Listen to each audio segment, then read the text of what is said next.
Hello and welcome to my channel. This is Maria and today we have a little new setup. I am still figuring out how to do this whole video recording thing, this whole YouTube thing. And I definitely noticed that my sound was off. So now we have a microphone and we have a little closer setup. Maybe it's going to change in the next videos, but right now I kind of like it. Today we have a little topic. I did a little essay for you guys on a theme, on a topic which really was so fun to dive into because I am a sucker for fashion and I'm a sucker for art. So recently, in a weird, that was not planned, but I have visited 3 exhibitions about fashion. I've been in Paris into 2 and in Berlin right now also in 1. This made me think about when does fashion become art? Because it's not just that simple. Like just wearing a basic tee, a basic shirt or whatever isn't always just an art form. But somehow some people make it an art form. And how do people make that an art form or an art piece or an artwork? And I was very intrigued, besides those exhibitions, with one particular artist, Szilveszter, Makó. Recently, I think everyone who's a little bit into fashion have seen his shooting with Rihanna or the latest one with Daisy Edgar-Jones. I think the way he does it is so refreshing that I just wanted to dive into a whole essay, a little video essay on when does fashion become art, and I wanted to look at 5 specific artists that I personally love, but also who do that like completely in different ways and in different unique ways. And I take a lot of inspiration from all of them, and maybe you will as well after this video. And if you already do, please let me know. Please let me know your favorite artists who make fashion into art. I love both so much, and I love when both have this intersection, this sweet spot of a divine connection, I would say. All right. Szilveszter Makó is a Hungarian fashion photographer who's based in Milan, and he became famous for his very unique style of photography. The way he portrays fashion in such a unique way makes you stop. It makes you stop scrolling and look for a second time. Why is that? Why do we do that? Because I think he does trick us and makes us question, is it a photograph or is it a painting? His imagery is on this, like he plays with dimensions. He uses flat backgrounds who makes it look two-dimensional with real life objects and props, mostly cut out of cardboard and recycled paper and fabrics. And he incorporates the subjects, the people he photographs, so delicate into this background, in this setting, that it makes it look like it's a composition of an art piece. It makes it look like it's a painting, and you are asking, who did paint that? You are literally asking yourself, is it a photo or is it AI maybe? I think this is the whole allure about him is he doesn't tell how he's doing it. You know that it's analog photography. We know that he has a studio in Milan. That's where he does all of his shootings, all the campaigns for fashion brands or the celebrity shootings. He does it all in his studio. He has a small team of people who cut out the things, who design the settings and stuff like that with him. But the way he do it is I think he does something in the dark room to the photographs that makes it look like this touched up, worn out, kind of like an oil infused photograph. And he uses digital retouching, but it's more about making it all blend seamlessly together. And it's very, very subtle. And even though he uses maybe a lot of retouching, it makes sense to the picture. Like the whole process of how he does it is an art form itself. The way he treats it like it's a sacred secret, the way he is very particular about his ideas. Like I've read some interviews where he said about himself that he's a control freak. He likes to plan everything. And you can see how like he is so intentional with every detail.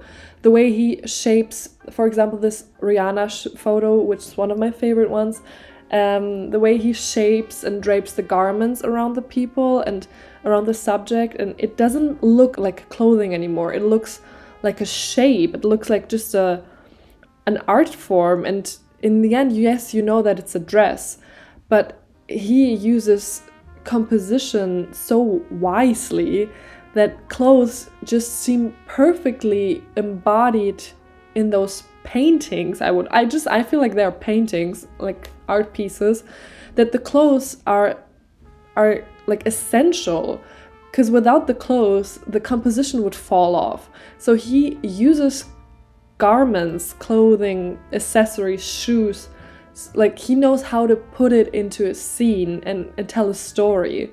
Obviously inspired by paintings and by art pieces from past decades, from past art movements, from Renaissance painting. He used that in his earlier works. Then he used very like black and white photography with like the box. I think this was also one of his thing that came like a couple of times. I think he did that with Rama Duvaji, with Willem Dafoe and Marina Abramovic. It looks like it's almost from like a film still, from a grotesque horror film, or like this surrealistic style. Or he uses collage work. He takes a lot of inspiration from different artistic movements, but he makes it his own. Like you can see how a photo of his he has his signature style. Also, one thing that he says, which I found so, like, I love this, is what doesn't exist I create, which really shows that he wants to be part of art. Like when you have this desire to create something that doesn't exist, and you have this power to say that, it makes you a full-on artist. Like, I mean, there is no doubt in him that it's an artist, but I just want to tell you why his work of art is not just a commercial work, but a real art form. And that is the art. Like, to make commercial work for magazines, for fashion brands, for like big like designers and stuff like that, look like art and not like he's actually selling a piece of clothing to you. I think his work, especially nowadays, having such fresh air of human-made art that is so unique and so still like makes you look twice and wonder how does he do that in an age of AI, where AI can create endless images just easy like that. He is really strict against that, and especially in a time where like brands and big companies use AI a lot for advertisement. I think this is really refreshing. I think people want to use his art because he does it so well, and AI will try to replicate it but will never get it, because everything he does is human-made. Therefore, imperfections are part of his process. Like, imperfection is what makes his work perfect. That's what art is about. When you have this process of making an art piece and, for example, I don't know, some water drops on the paper which wasn't like supposed to be there. Maybe you get angry at first, but then if you let it breathe, you notice that actually this piece of art wanted that water.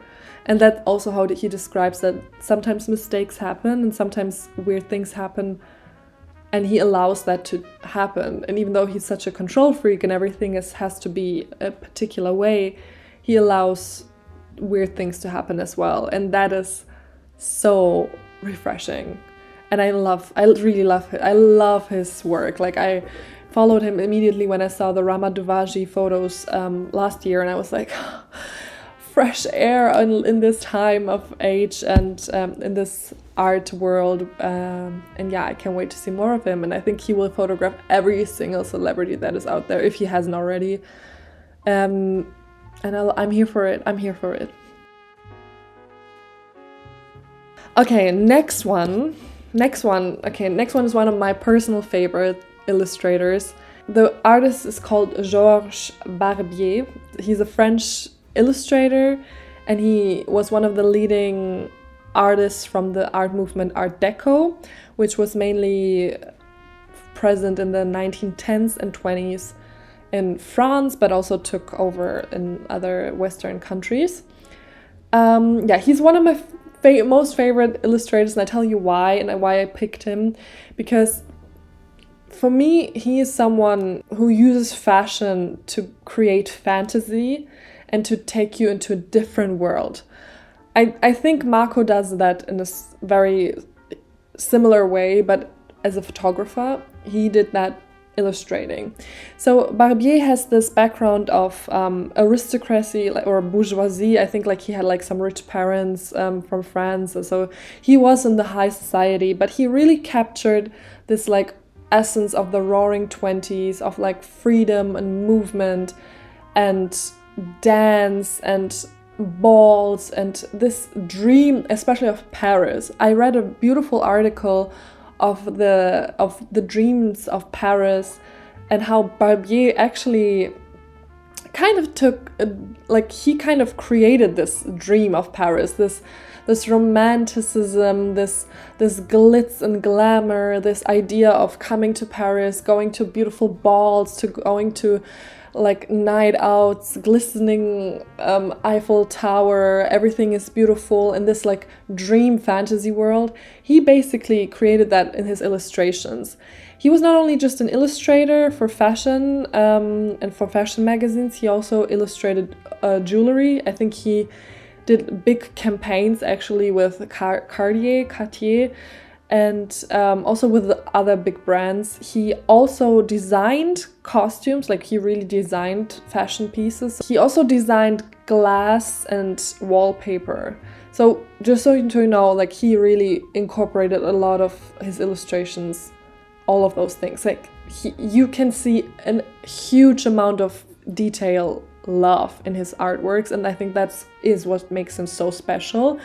He was heavily inspired by classical artifacts he found at the Louvre, which are especially I think Greek and Etruscan art. He developed a visual language filled with sensuality, elegance, and exquisite craftsmanship. What I mean by that is he really incorporated jewelry and crystals and like the details he used, like not only on the dresses, like the way it was draped, how the dresses moved and told a story. No, he also used a lot of like draped necklaces, rings, hat pieces, accessories, everything. Like he took such detail, and not only that, also in the background, the sceneries, the settings, like his eye for details was insane. And I think especially with fashion, like it's not just a black dress which looks good on someone. No, it is a black dress with this cutting, with this like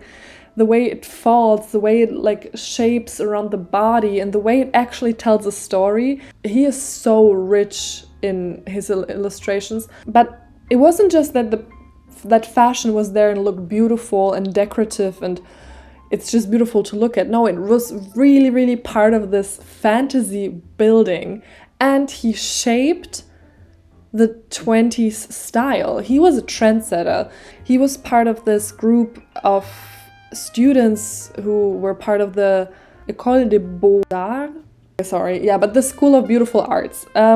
So they were like a handful of men, I think, who were artists in Paris, and I think they were like this, like a similar similar to the dandyism in London and in England in the Victorian time, like 20 years before, like the fin de siècle time.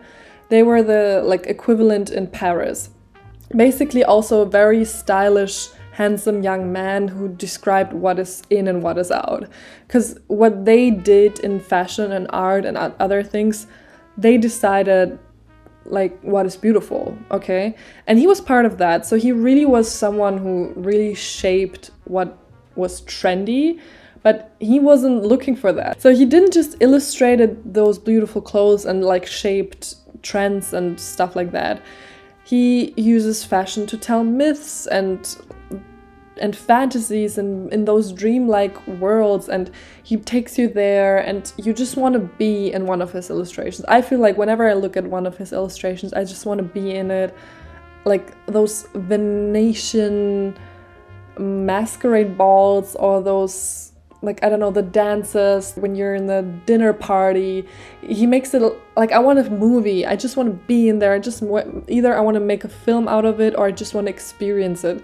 It is, for me, like one of the best illustrators for me, because it really hits the spot what I love, like fashion, art, mythology, in like this beautiful way. The colors he uses, the 20, I love also, like, it's also very personal, but I love 20s style, like the slim silhouettes, the low waistline with like short hair and swinging fringes and embroidered golden, silver sequins and pearls and feathers. Oh, damn, I love this so much. I love this so much. Okay, guys, I have like some prints from him around my apartment, and I have seen his work in Berlin. Actually, there's this museum, I forgot the name, I will write it here. So if you're in Berlin, if you're interested in that, they do have like objects of Art Deco and other art movements, and also his art piece there,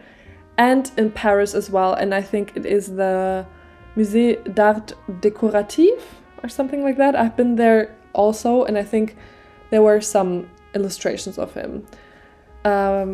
He was actually very fast forgotten because he was very feminine, driven, very like, soft, sensual, mysterious, dreamlike, fairy tale-like. So he was often overlooked during his time with other artists. I mean, he was in the time where a lot of great artists have been blooming up, but yeah, he's worth looking at. Okay, next one. The next one is I think she's the most obvious one when it comes to fashion and art. So next one is Frida Kahlo. I will not dive into her life because, damn, she had a life. I listened to so many podcasts on her, to documentaries, the film with Salma Hayek. Guys, you have to watch everything if you're into her. Read books. I have read a lot of stuff, and it's too much. I right now just want to talk about fashion, and her fashion in specific. For me, she is someone who embodies art, and that is through fashion. Like, she herself became a piece of art, an artwork. Her life, herself, and her art is not, you cannot separate it. It's all one. The stories she lived through, the things she did, the things she chose, and the way she portrayed herself. I think the way she holds herself as this artist, and the way she looked, and the way she chose to look is so fascinating. Whenever she must have entered a room, you must have felt like a huge presence would be there. And she was a small woman, that's also crazy, during her time, a woman. And she left such a huge impact on this world that I have even found this term Kahloism, like this whole Frida Kahlo mania after her passing, that people were obsessed with her and her art pieces, that people made clothes, made all this merchandise, everything about her, around her world, which shows you how her impact was. But nevertheless, I just want to talk about her choice of fashion and why I feel like that is a great example how fashion can transcend into art, also not only in an art piece, but also while wearing it. So her background was always present within her clothes. She was born and raised in Mexico to a German-Hungarian father and a Spanish mother. And her heritage really was one of the most significant things to her, because like she gained a recognition in art very early, and the center of art during her time was in New York and in Paris. So she flew to Paris, she flew to New York, and she hated it. She hated the West. She hated the Western people, the Western art, and how they were. And she never put her dresses off, like her Tijuana dresses with the white skirt, the colorful ribbons, the flowers in her hair. She always chose to wear them, and that was such a political statement. She would not separate from her heritage. She was a proud Mexican woman. And that is powerful. That is powerful in a time when that was, okay? I think like we underestimate how like powerful that is as a woman to stand up for your heritage, for you being a woman, for who you are. And then she also started to put political symbolisms onto her dresses. She was a revolutionary person. She was full of contradictions, while her feminine Tijuana dresses and her like bright and bold colors, she was also very sometimes masculine, and also wore suits and wore like very like strong in her opinions, and in the way she was very contradictory always, and you can always see that in her clothes. So basically she wore vibrant colors, floral headpieces, traditional jewelry and embroidery that just showed that she herself is the art form. One very interesting thing is that she didn't only use fashion to express her heritage. No, she had this horrible accident when she was 18 that made her wear a corset for the rest of her life. And also she had, I think, a prosthetic leg or something like that. But that didn't make her lose any power or anything. She actually reclaimed it while painting on those prosthetics. She painted the corsets in like beautiful colors and the symbolism. Basically, you can tell that she never was embarrassed or never wanted to not stand up for herself. Even the monobrow, she didn't have this extreme monobrow. She had a normal monobrow. People found in her like a house a brow pen where she actually drew on that monobrow. She emphasized her flaws, one would say, which weren't flaws, but she made them stand out, and she knew how to brand herself. That was actually the thing she did. She made a whole artwork out of herself. So people after her passing took that and made a whole merchandise thing. I think people always say like this question, if you can be a star or not. Can someone make a comic figure out of you? And literally of her you can do that. And it's only her, not even the art pieces. Like people are obsessed with her. People have photos of her on their wall.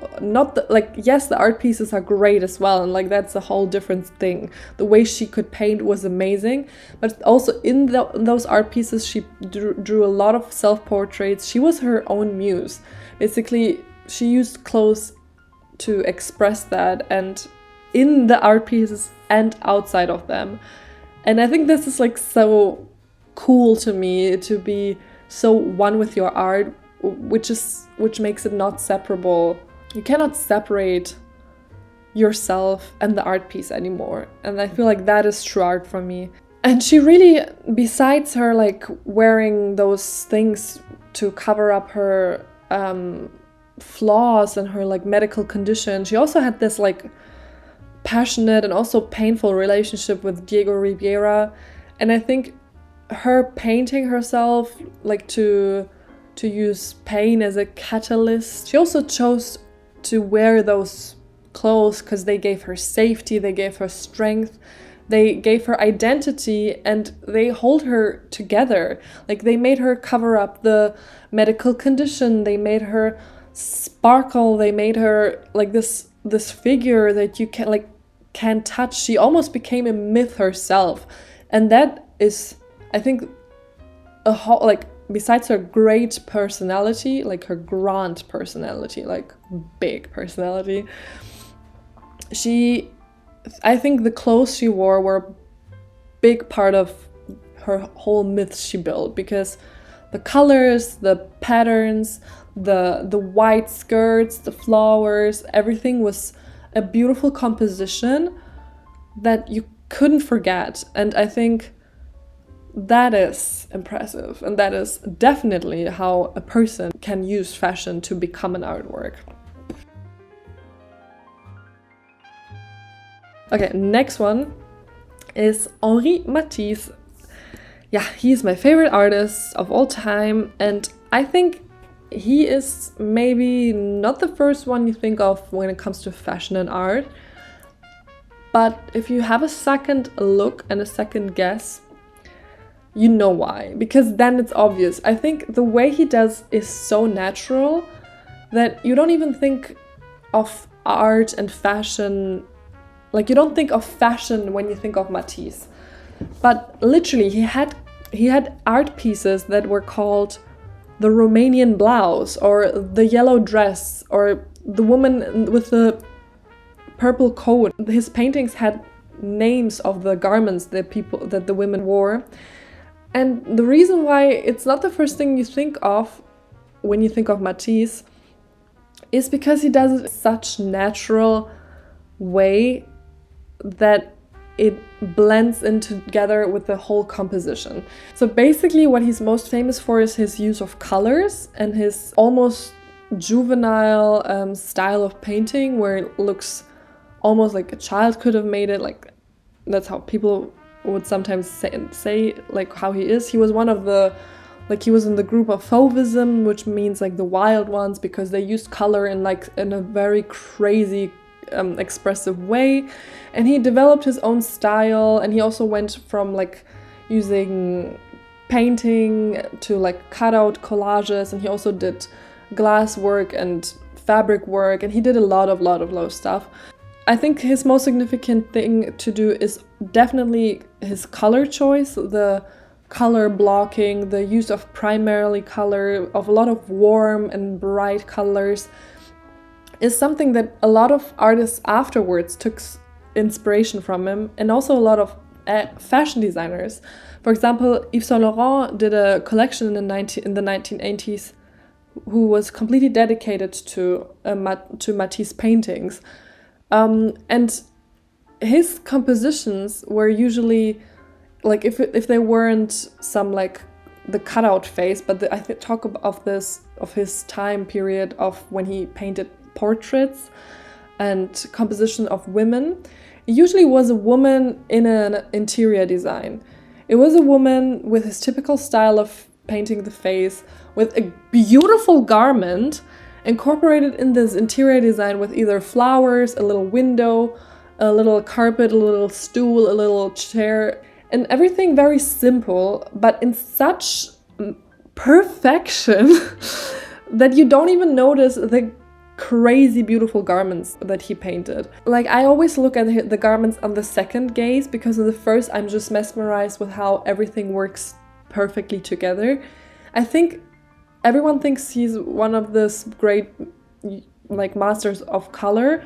I think he's a master of composition, because composition makes the, like, next to the color, I think composition makes a piece like harmonious.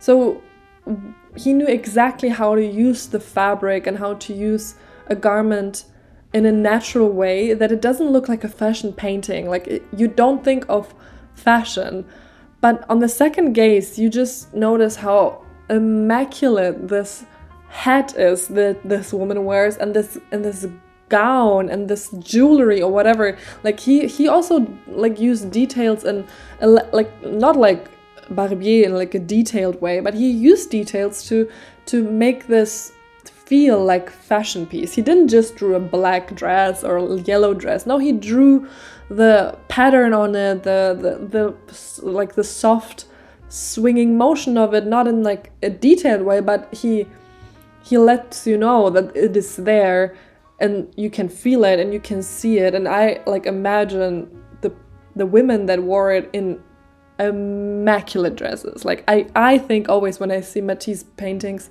that I imagine those women to be the most beautiful women on earth and the most beautiful fashion on earth as well. So I think Matisse really understood that fashion and beauty isn't separate from the daily life. He allowed us to see that fashion can exist in a day-to-day life.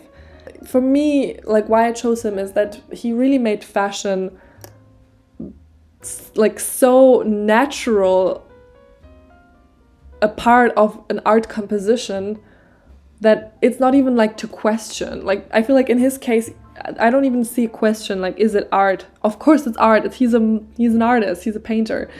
But he made fashion incorporate into this art so subtle and still so bold that I think, yeah, fashion definitely transcended into art in his art pieces. Last one is Madame Grès. I went to an exhibition in Berlin last week. I definitely recommend it to you guys when you are into fashion and art to see it. It was a very interesting one. I didn't know about her before. Shame on me.